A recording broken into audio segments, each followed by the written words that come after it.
Here's a preview of what you'll hear on this episode of Beyond the Wheel.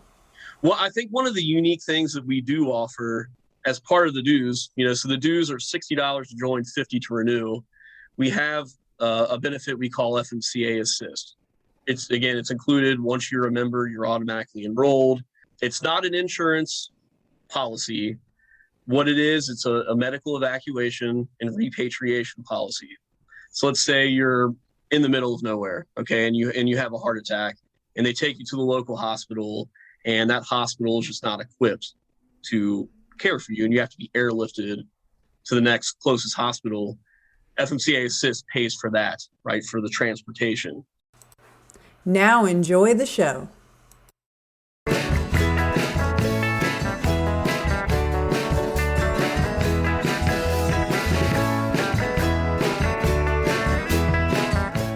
You are listening to Beyond the Wheel, a podcast about the people and ideas that drive the RV community forward.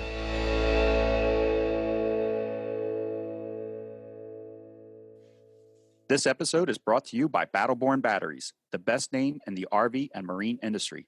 These lithium batteries are designed and assembled in the USA, backed by a 10-year warranty.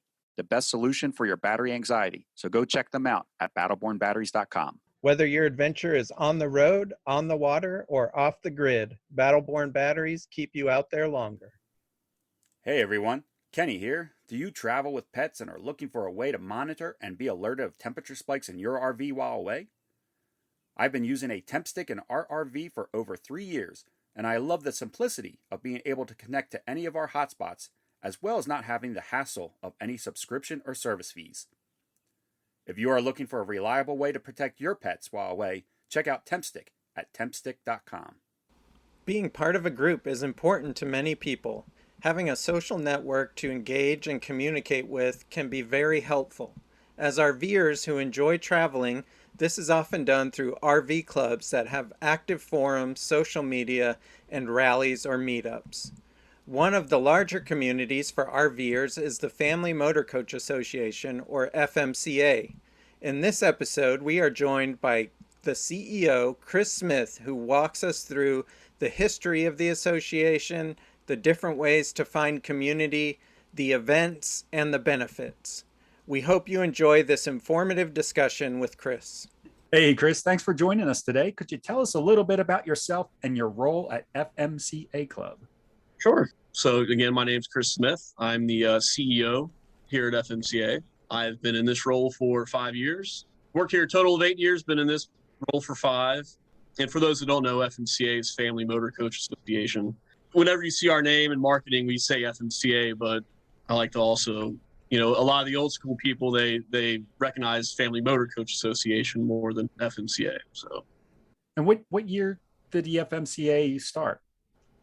FMCA started in 1963. So back in July, it celebrated its 58th birthday. And it's kind of an interesting, very quick story. We had 26 families meet up in Hinckley, Maine. And they all, at the time, motorhomes, RVs weren't that popular in 1963. So they actually were all converted buses. So it's kind of different than what you're used to seeing now. They called them actually house cars, which is kind of an interesting name. They met there and started the club just based upon wanting to get together and having common interest. And it was actually at a school in Hinckley, Maine, and there is a monument there to commemorate that. So I can't imagine those 26 families would believe almost 60 years later that we now have 75,000 family members. So it started just as a fun thing to do, and it's turned into the largest nonprofit RV club in the world. And so what's the best way, if you had to give your elevator pitch on FMCA, what's the best way to describe the Family Motor Coach Association?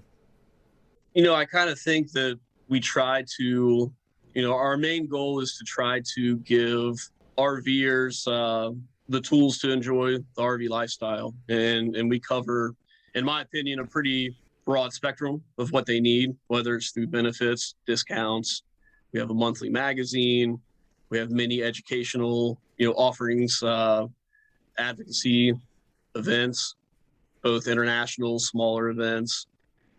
We have chapters. I mean, we try to cover just about anything you can think of when it comes to RVing. Okay. I didn't realize that FMCA has been around for so long. Mm-hmm. So I would imagine that you guys have gone through several changes. Those early days of FMCA, was it, that this is like pre-internet. So for these 26 people to kind of communicate, was it all like through, it must have been, I guess, through mail, like after they went in, like, kind of broke up and went in their separate ways, were they making this to keep in touch with each other when they're not around each other, I would imagine? So originally, like you said, it was through letters, newsletters that they mailed out. And we had some chapters early on, but what really brought it all together and really was the communication tool was that monthly magazine. So we've had the magazine for about 45 years now. So that was really, and in between, they were still having these events, right? These gatherings. So they were keeping in touch, but not in the way we can now, real time.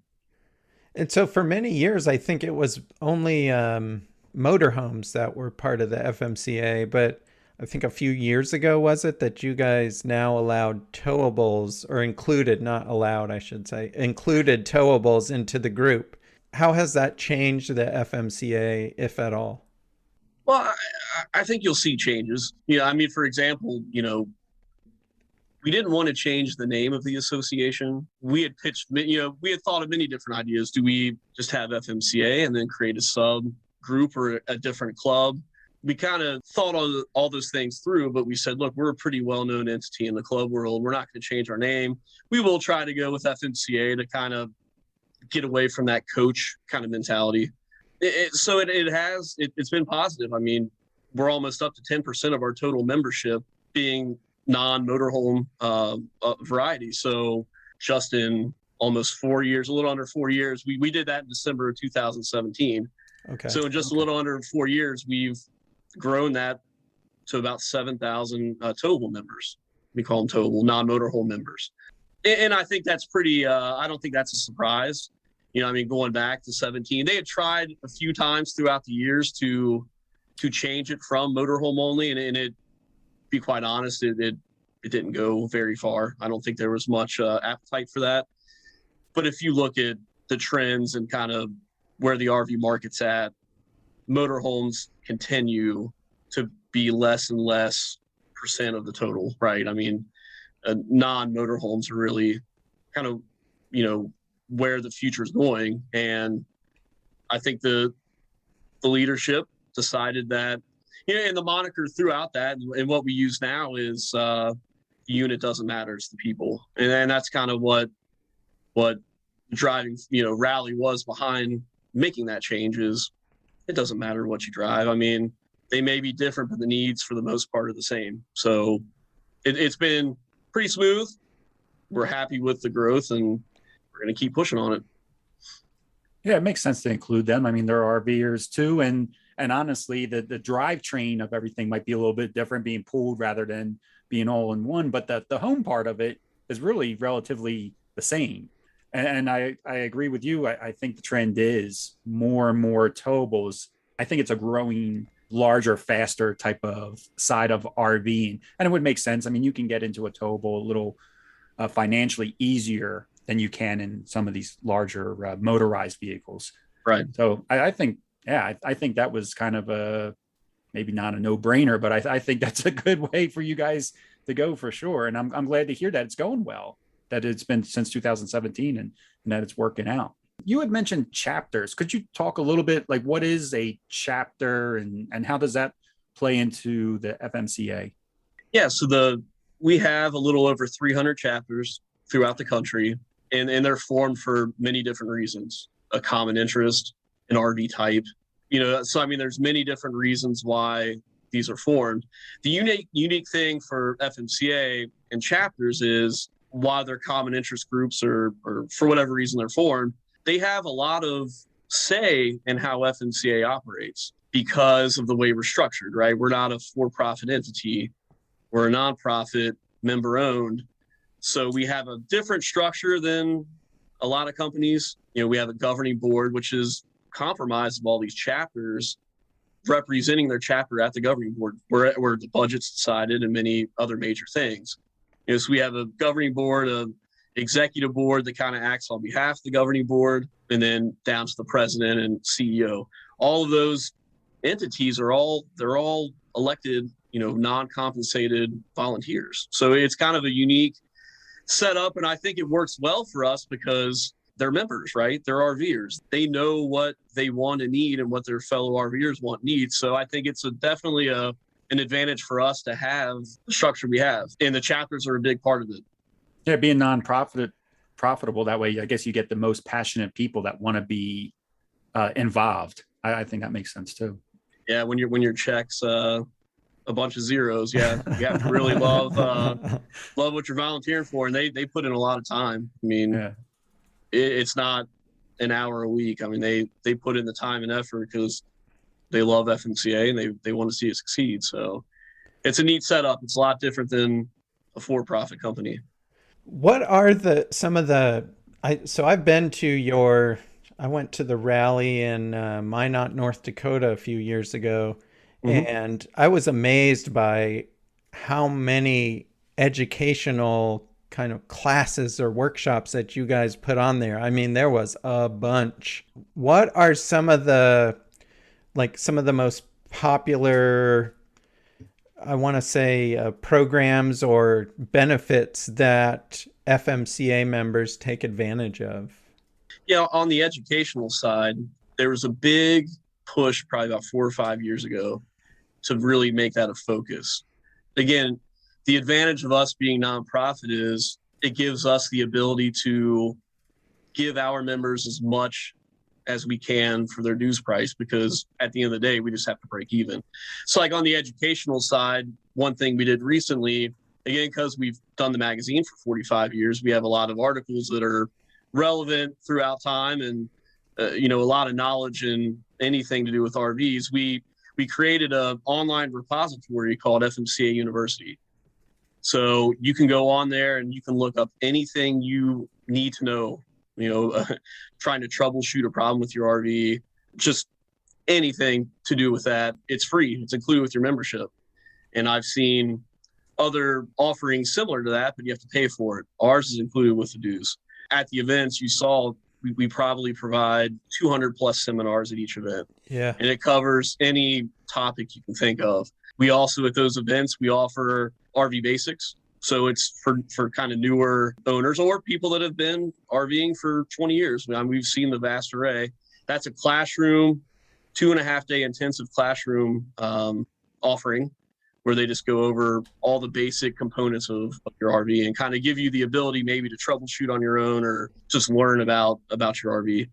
We also have RV driving and RV backing courses as well. And these are all offered at our events. The nice thing is if you want to take one of these, you can come in. They're offered before the event actually starts, our convention. So you can take a class, stick around and enjoy the convention, right? So, in the RV driving, the RV backing just gives people hands-on experience in both of those. And again, the nice thing is on those offerings, we don't upcharge. We kind of do it at cost because that's just a focus of ours that we continue to try to build upon, is just educating RVers. Because as you guys know, that's a area of need. A lot of these guys, they buy RVs and they get a 15-minute, kind of explanation. Here's the keys. Good luck. So we try to help people in that area. It's definitely intimidating. That's a great course. Like, if somebody were to buy a 40-foot Class A, it always actually surprised me when I first started RVing that you didn't need a special license. Like you could just, anybody can just this 40-foot bus, here's the keys. Yep. and you go along your way. I like too that what you said is that they do it before the rally starts, so they're not missing anything that's happening at the rally. Are you doing that year round? Are these classes for the driving courses? Are they year round? So currently they're connected to our international conventions. So we have 2 of those per year. We call one kind of our winter convention. So like this coming year, it's in March in Tucson, Arizona. And then we'll be in Lincoln, Nebraska next summer. Currently, those courses are only offered around the conventions, but we have talked about floating the idea maybe of trying to kind of offer these educational things a little more often, right? Because the hard part about a convention is when you bring in 1,500 to 2,500 RVs, you need a lot of space, right? I mean, you need a lot of things to make that work. In these educational offerings, it's a little easier. So I think we can pick and choose a little more where we go. We don't have to.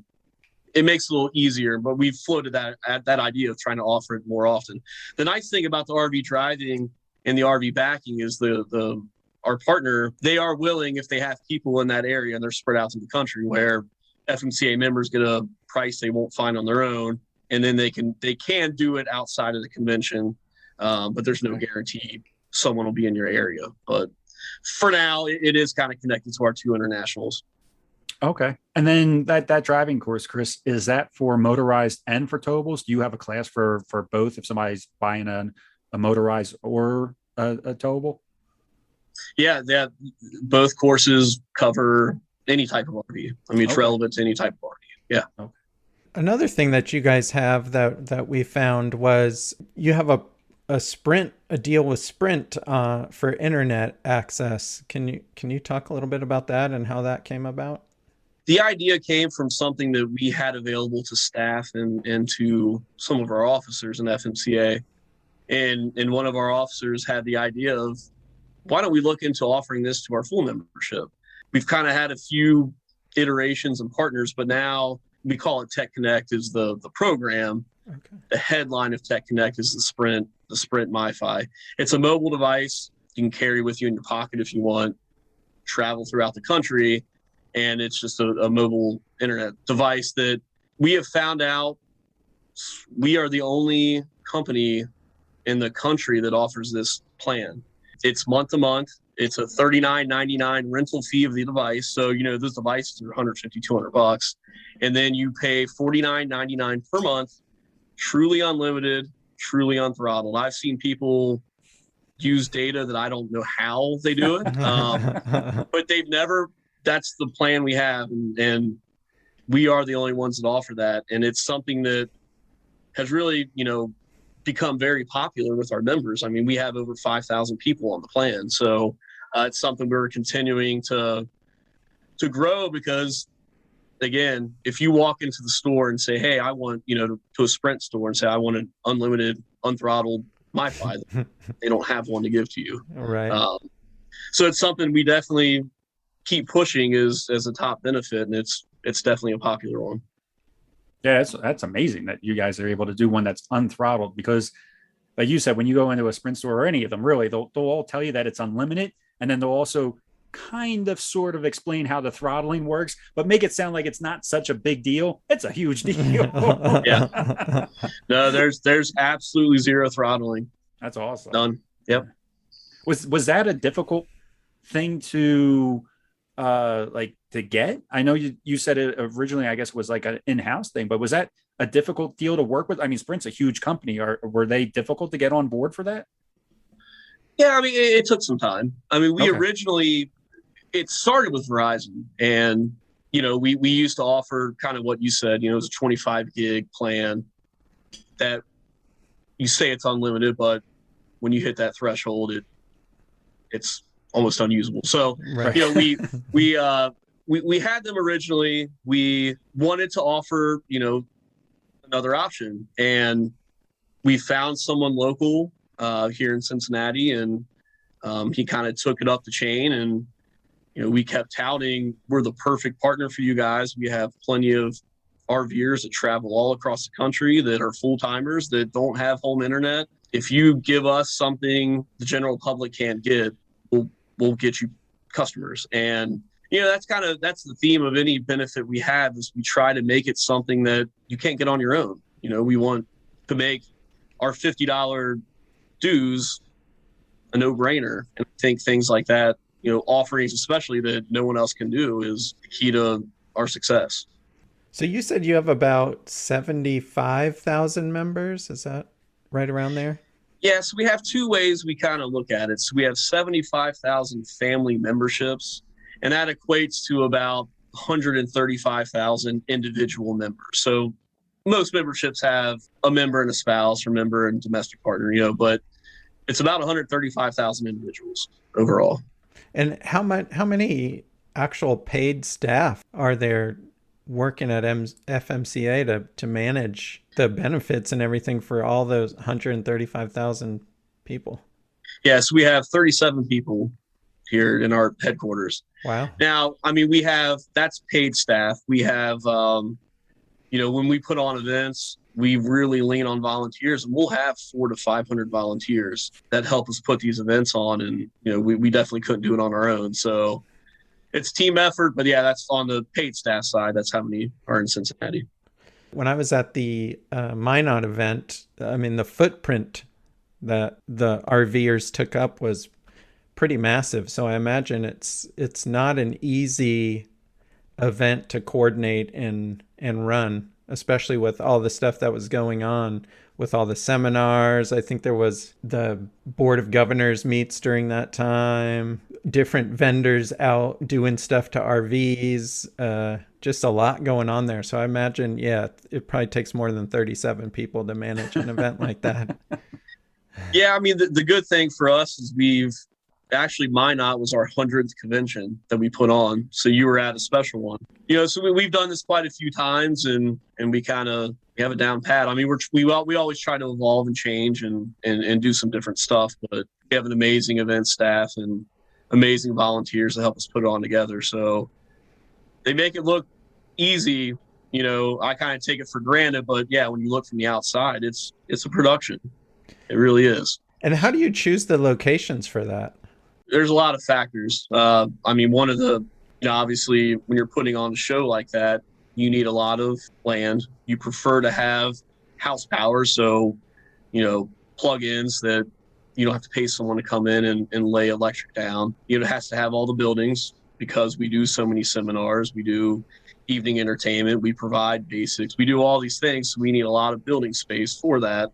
The other thing, too, the other big component to making an event work is our exhibitors, right? So there's certain states where the laws are not favorable to allowing some of our exhibitors. A lot of states have RV laws where you can only have dealers from the state, sell, and you can't have outside. So there's so we kind of consider some states red, green, yellow, so it's there's a lot of factors that go into it, and you'll probably notice we've kind of narrowed down where we go. I mean, we used to kind of skip all over the country. We're trying to consolidate just to those places that really check every box off, and not just two of them, because we want to put on a good event, but we also want to at least break even on it. And if you've talked to anyone, putting on this size of an event, it's tough to make it work, financially, and just to give your attendees the best show you can. It's hard to find those places. It really is. And about how many people attend one of those international rallies? Typically, it depends on which one. Usually the winter conventions are a little better attended. So we usually see between 2,000 to 2,600 RVs, just depending on where we're at. The summer ones tend to be a little less attendance to those. And I think it's because you're competing against so many things in the summertime that, we'll get between 1,200 and 1,500 at the summer event. It is something to see. Perry George is our most popular event right now. That's the one where we'll get 2,500 at. And it's amazing when you look around and see how many people show up and park on site to attend a rally. It's pretty amazing. Yeah. And they're your two largest shows, but how many other events do you guys do through a year? Do each individual chapter, are they doing events on their own? Yeah, so we have the 2 international conventions. Then we also have 10 areas in FMCA. So those areas put on area rallies. So it's essentially a FMCA international convention, just on a little smaller scale. So they'll do a lot of the similar things we do. So we have like Western area, Northwest, Midwest, South Central. So we have these 10 geographical areas that put on area rallies. And then we also got the chapters we'll get together and have chapter rallies as well. Oh, okay. Oh, you guys are busy all throughout the year then. Yeah. Yes. And then for somebody to join a chapter, is that all on your website? Is it, when they join the club and they find a chapter that they're into, maybe it's military or whatever the chapter may be, do they just request to be part of that group? How does that work? Yeah. So in order to belong in a chapter of FMCA, you have to be a member, right? So you have to be a member of the national organization. The chapters are actually, they're affiliated with us, but they're actually separate entities from FMCA. Ah. And the areas are as well. So it's kind of a unique setup where we are the parent company, we're the national organization, but these guys all have their own tax IDs and, they kind of operate, with some guidelines from us the way that they want to.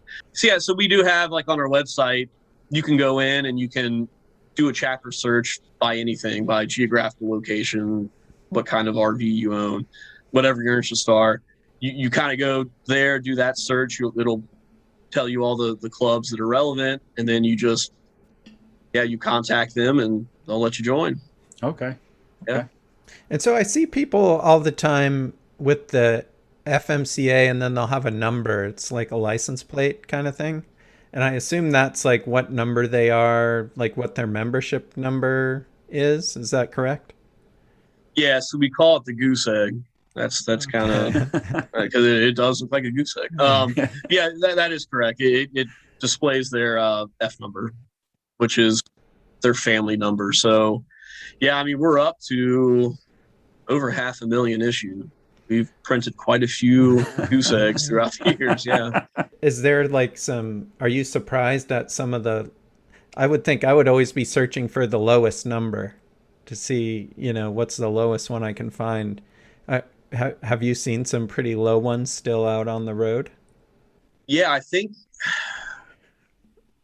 in Gillette, I saw one that was like 3622. It was in like the 3 range. So, that's going pretty far back. That's going back. Yeah. So it is always neat when you see those low numbers. Once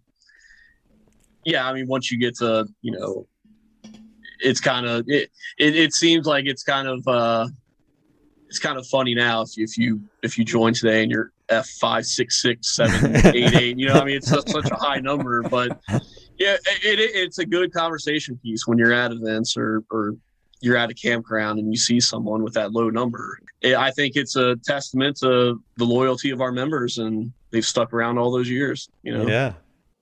I would imagine it's a good conversation starter, even if you're at a campground and you just see somebody else that's part of your club, and you can just start a conversation. You're like, hey, I see that you're part of FMCA, and so am I. I'm sure that's a good way to build community just while out on the road and traveling. That's pretty cool. Yep. If you had to name a couple of your top favorite benefits from being part of FMCA, what would you say they were, Chris? Well, I can tell you what our members tell us. Advocacy, I think that's a big thing. We actually, in the very near future, will be hiring a full-time member advocate. So we'll have someone on staff that our members can reach out to if they have an issue with anything, right? A dealer, a campground, a manufacturer. We have enough connections in the industry with most other companies that we can kind of do as much as we can to help get some kind of resolution. That's one of the main things our members really love about us is the advocacy. The monthly magazine, it's been around 45 years. Obviously, I'm biased, but I think it's the best RV publication out there. And our members always rank it 1, 2, or 3. Every survey we do each month. Well, I think one of the unique things that we do offer as part of the dues, so the dues are $60 to join, $50 to renew. We have a benefit we call FMCA Assist. It's included. Once you're a member, you're automatically enrolled. It's not an insurance policy. What it is, it's a medical evacuation and repatriation policy. So let's say you're in the middle of nowhere, okay, and you have a heart attack, and they take you to the local hospital, and that hospital is just not equipped to care for you, and you have to be airlifted to the next closest hospital. FMCA Assist pays for that, right, for the transportation. Wow. By the way, if unfortunately, if you're unable to drive, we'll take care of getting your RV home. If you have kids with you, your kids, your pets, your personal vehicle, if a family member has to come and stay by your side, we pay for that. So, I mean, it's more of a peace of mind benefit. It's something that's kind of niche, I would say. It's not a well-known policy, but the nice thing is if you go and get that on your own, you're paying $200 plus. So for $50 to renew, 60 to join, that alone pays for itself. And then we talked about Tech Connect. I actually, I use Tech Connect at home. I mean, you can connect up to 10, 15 devices to the Sprint MiFi. It's $50 a month. So I was paying much more than that for home internet. And we use that. Got rid of our home internet, and it's more than paid for itself. Yeah, and we have, we're talking about doing a website redesign, and I was amazed when I listed everything out that we do. It was like 54 benefits or discounts. So, I mean, there's a lot. I think that's kind of the top ones, but there's much more than that. I want to go back to advocacy just for a second. Are you guys also like when states or other government type entities or organizations make laws that are not favorable to RVers, are you guys advocating on behalf of your members in that as well? We don't do a lot of like the direct necessarily. I mean, we kind of let the RVIAs of the world, right, who have people in the states and, in DC kind of doing that kind of lobbying. We'll co-sign a lot of stuff that affects our members. We do have a governmental and legislative affairs committee that, we kind of take those local issues or state issues and figure out the best way we can help. We don't do a lot of direct lobbying, but we do help as much as we can on those state, local, national issues. And we work in conjunction with, like I said, RVIA and places like that to co-sign initiatives that help RVers. Yeah, I imagine it's pretty powerful when you have 135,000 individuals. That signature probably goes a long way. And I'm glad to hear you have a committee that, is kind of keeping an eye on those issues. And even passing the word down to your members is probably helpful as well. Yeah, it's definitely, like I said, it's something that our members want and appreciate. They tell us that. Yeah, it's always surprising that not everybody likes RVers, I guess. So if somebody's interested in joining FMCA, I mean, I would imagine just going to your website is the best way for them to learn more about it and to get enrolled in the program. Yes, we have it all laid out on the website. All the benefits, discounts, events, chapters, everything we do is on there. The join process is easy. We don't ask for all of your personal information. We just have a few basic questions you have to answer to join. And yeah, as soon as you join, you're enrolled in Assist, and you can purchase tires or sign up for Tech Connect. It's instantaneous. Once you sign up, you can go sign up for anything you want that we offer. Oh, okay. So once you're a member, then you're immediately included in all the benefits. Yes. Okay. Yep. Oh, that's awesome. Oh, that's great. So literally somebody, if they were about to purchase tires and they wanted a good discount, I guess they could join your club and use that discount instantly. Yeah, that's awesome. Oh, that's great that you. An example of that is out the Courtside show. I mean, we probably have 30 to 40 people sign up for FMCA because one of our, like for our Michelin program, one of the tire installers that's part of that program is right there in Courtside. So people can go up, sign up, they get their F number, they walk over and get their new tires and get a nice discount. We see that all the time. Yeah, the tires is something I didn't talk about, but yeah, that's definitely one of we were the first club to offer a tire discount, and we have Michelin and we have Continental, so we have some selection there. And the tool is easy to use. If you go on the website and you just want to see, hey, I need 8 new tires, plug in the size, kind of some of the more detailed information. It'll tell you right then and there, here's what retail is, here's what the price is with your discount. Very easy to use. Oh yeah, so no, it's all up front when you're doing the research. Yeah, I think that's something maybe people don't realize, just how expensive RV tires can be, especially if you're talking about like a Class A that has like the 22.5-inch rim and those tire and a tag axle dual, like it adds up really fast. Yeah, it does. So a discount is actually turns out to be a really nice bonus.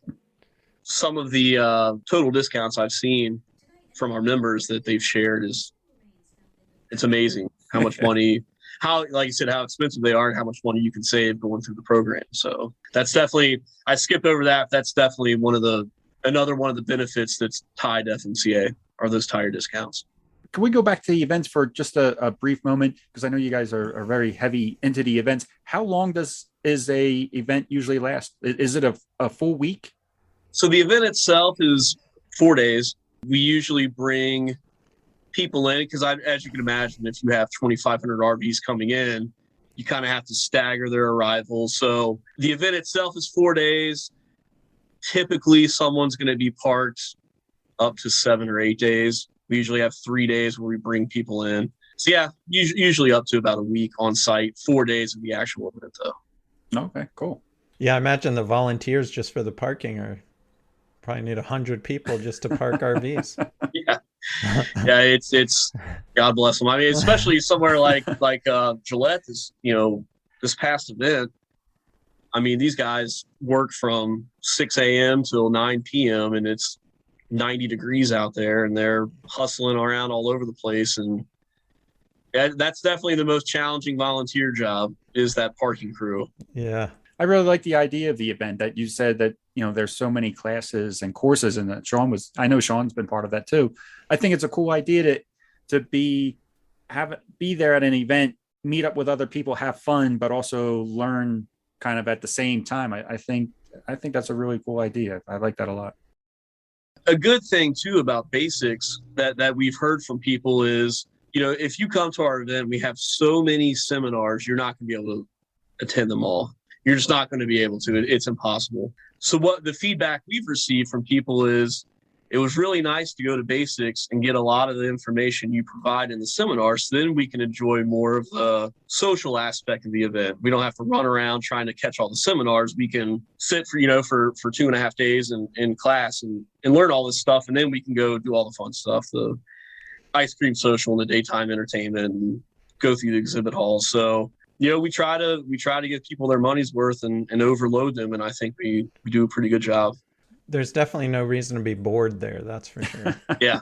Yep, that's the goal. Yep. So what is the future of FMCA look like? Are you guys planning any major changes, anything coming up on the horizon that you can share? I don't know if there's really anything I could share. I can say that we're committee driven, right? So we have committees for anything you can think of. And again, they're made up of volunteers. They're made up of members. I mean, right now we probably have 6 or 7 member benefits that we're in the process of finalizing. So, I mean, we're continuously doing that kind of stuff because, again, we want our low dues amount to be a real no-brainer. And I think a big key to that is offering as many benefits, as many discounts as we can. So we're always focusing on that. One thing that is coming up is tomorrow, actually, registration opens up for our Tucson event in March. So it's kind of the calm before the storm. The first day is insane here, as you can imagine, because people, they call us, they go on the website.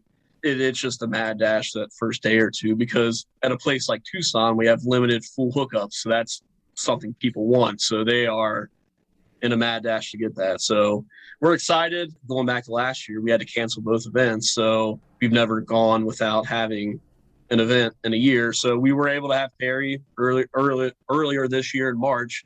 And then we had Gillette here back in July. It's good to be back in the swing. Tucson's one of those places. I mean, it's such a perfect location. In March, there's a lot of RVs in that area. You catch a lot of those snowbirds. It's going to be one of the big ones for us, and we're excited. Yeah, Tucson's one of my favorite cities in the U.S. It's just it's pretty neat place. Yeah, it is. Yep. And March in Tucson, it's a good time of year. Yeah. Yeah. So we have a Rocky Mountain area had an event. They usually have it at the Pima County Fairgrounds, which is where we're having ours. And I went.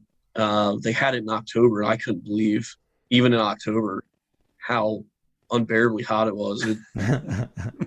It was rough. Yeah. So March is nice. Yeah, I think March is a good time to go. Yeah. Yep.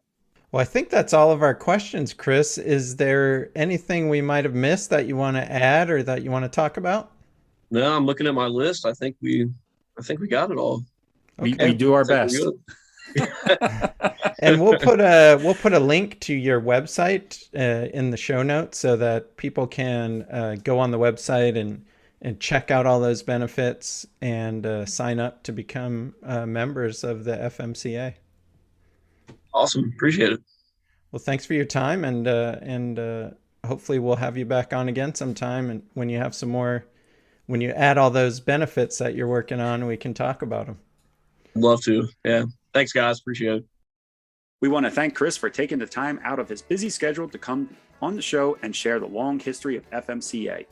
I enjoyed hearing about how the club started with only 26 families wanting to stay connected to what it has grown today. FMC offers an abundance of benefits, especially for only $60 to join and $50 a year to renew.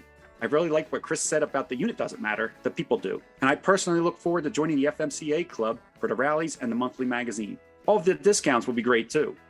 Thanks for listening, and we will see you in 2 weeks with another great episode.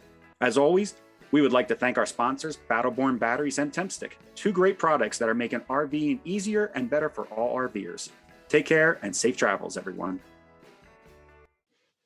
This episode is brought to you by Battleborn Batteries, the best name in the RV and marine industry. These lithium batteries are designed and assembled in the USA, backed by a 10-year warranty. The best solution for your battery anxiety, so go check them out at battlebornbatteries.com. Hey everyone, Kenny here. Do you travel with pets and are looking for a way to monitor and be alerted of temperature spikes in your RV while away? I've been using a Tempstick and RV for over 3 years, and I love the simplicity of being able to connect to any of our hotspots, as well as not having the hassle of any subscription or service fees. If you are looking for a reliable way to protect your pets while away, check out Tempstick at tempstick.com.